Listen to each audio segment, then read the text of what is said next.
welcome to Darren's Creative Corner, and today you have just joined me into the kitchen where I will be making a bruschetta.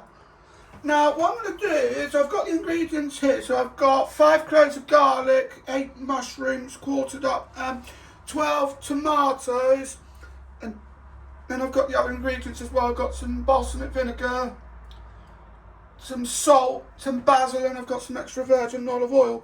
I've got a brioche bun in the oven, which I'm going to power up in a bit. But for now, we're just going to sort out the main ingredients. So I've got extra virgin olive oil, which I'm now just going to pour into the pan. I've got a frying pan. Oh, this is going to be fun to do. I did this a little while ago when I was with my mum, and I thought, you know, I'm going to try and do this on screen as well. So a little touch of extra virgin olive oil. That's what I'm going to do. Try and respect the culture in any which way I can. And we'll just pop that on. And then put the garlic cloves in. Because as you toast the garlic, the sweeter it becomes. So then with that being said, what we'll do is when that starts to cook, I'll then chuck the rest of it in. Now, I understand, it may look like I've got too much mushrooms, but they will shrink down to absolutely nothing. Well, I say they shrink down to absolutely nothing, but they'll shrink by about 50% as they cook in the pan. So it does sort of balance out after a while, and I've got 12 cherry tomatoes as well. I'm going to stick the rolls in. I've cut them in half. I always toast the bun when it comes to that sort of stuff. I think it might make it sound more authentic if you cook the bottoms, if you cook them face down in the extra virgin olive oil. Let me just see what this is doing to the garlic. Yeah, we want the garlic to be sweet in this case. It's the reason as to why it then works well with chocolate when you have it in ice cream.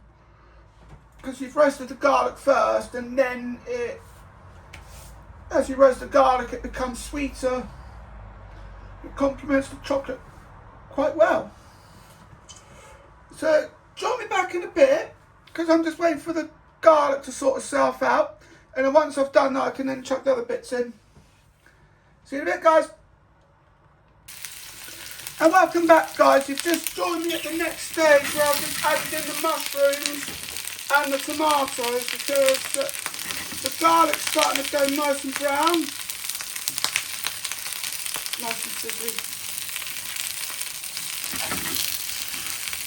And then hopefully the bread will follow suit. Because what we do, what I plan to do, is once these start cooking well in the pan, I'm just continually flipping the pan just so that nothing sticks. It's just going to release that nice sort of flavour. And what I'm going to do after I've done that, while that's sort of nearly done,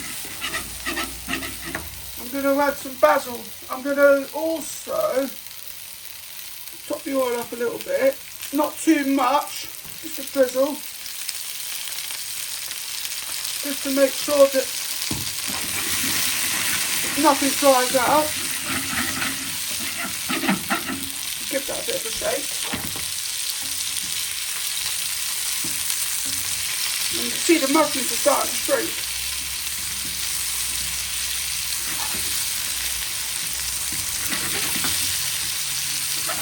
And right there, just when it's about done,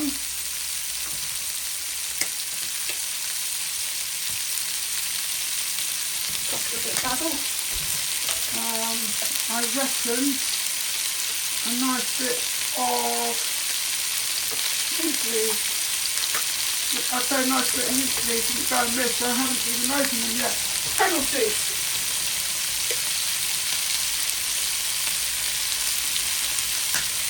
Always like to do all of one herb.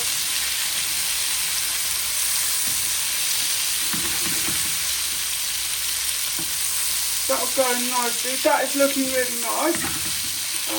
Always want to make sure that I respect the cuisine.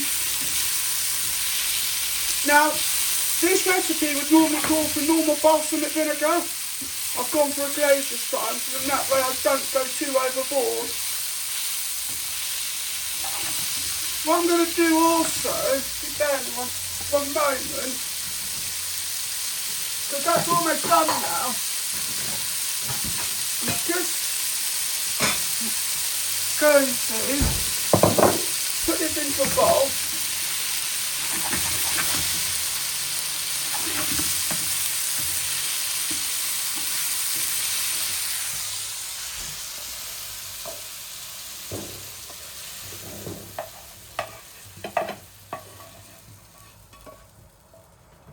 Put that into a bowl, that's what I have done, and then that's what it looks like.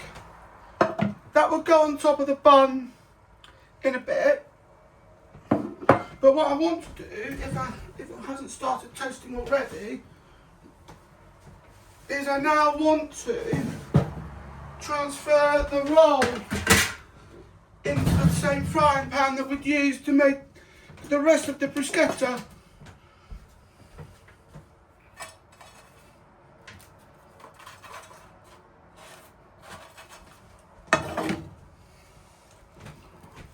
And then the rest can be,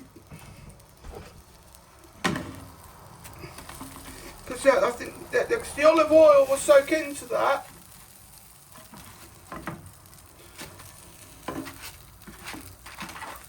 Speaking of olive oil, we might want to put a little bit more in there for the bread. Nicely and delicately, lightly and delicately. And then you've got the rest of the herb bits from what you had from the rest of the bruschetta.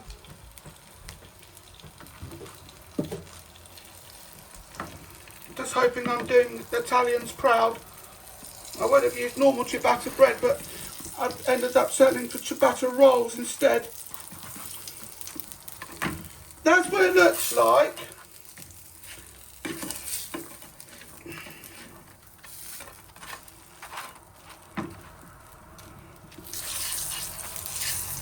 Let me just turn that over.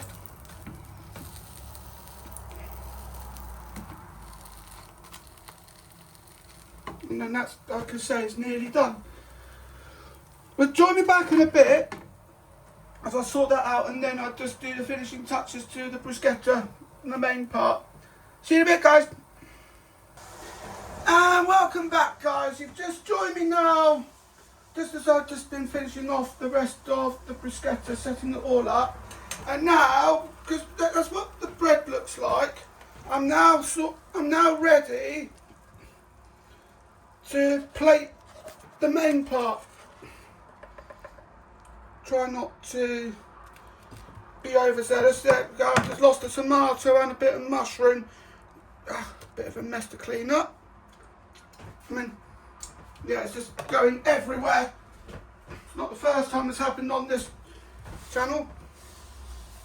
But my travel plans go all over the place. Let's now, just in this case,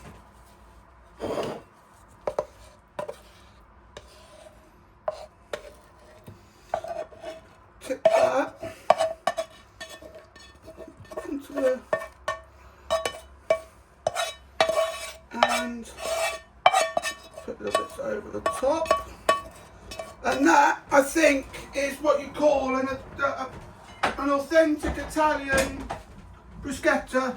But there is a couple of things I want to add to that, a couple of things that it's missing. Vital ingredients I'm missing here.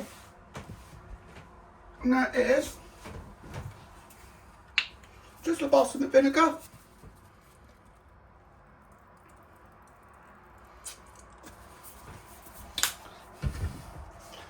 Put a So you drizzle the balsamic vinegar.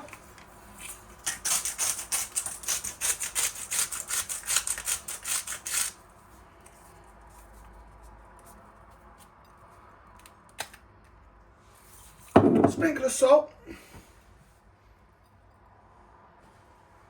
I'm using sea salt at this time. Last time I did this I used table salt.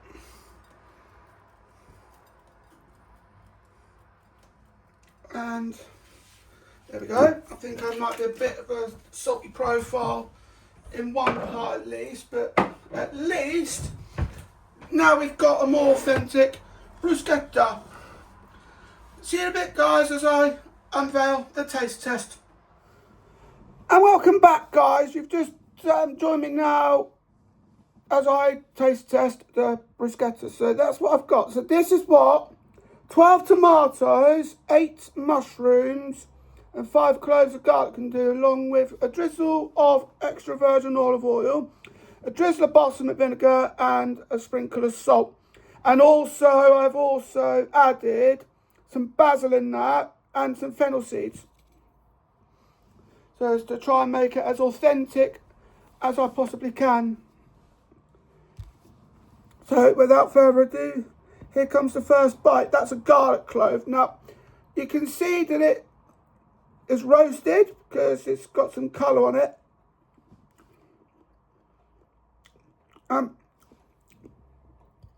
That's nice because as you roast the garlic, it becomes sweeter.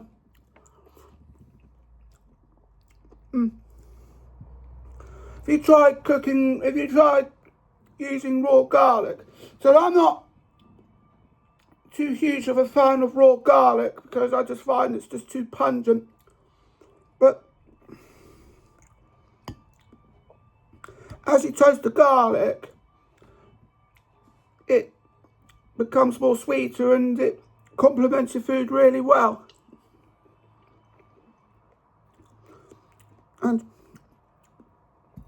especially with, see what it tastes like with a drizzle of balsamic vinegar.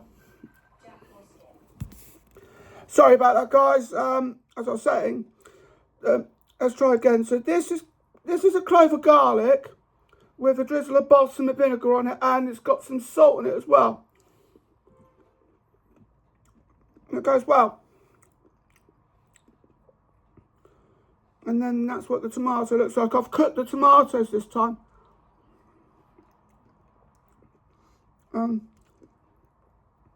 This one looks really nice.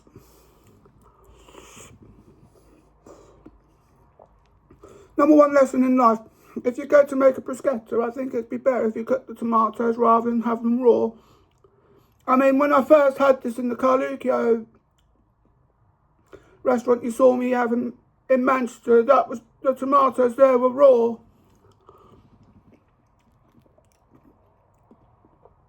They're much better when they're cooked.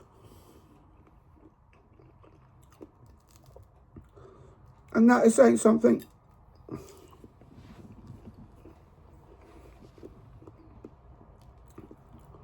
So, with that being said,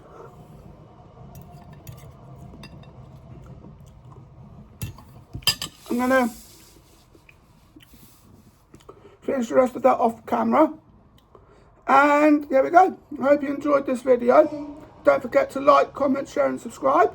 Thank you for watching, and I'll see you in the next video. Bye.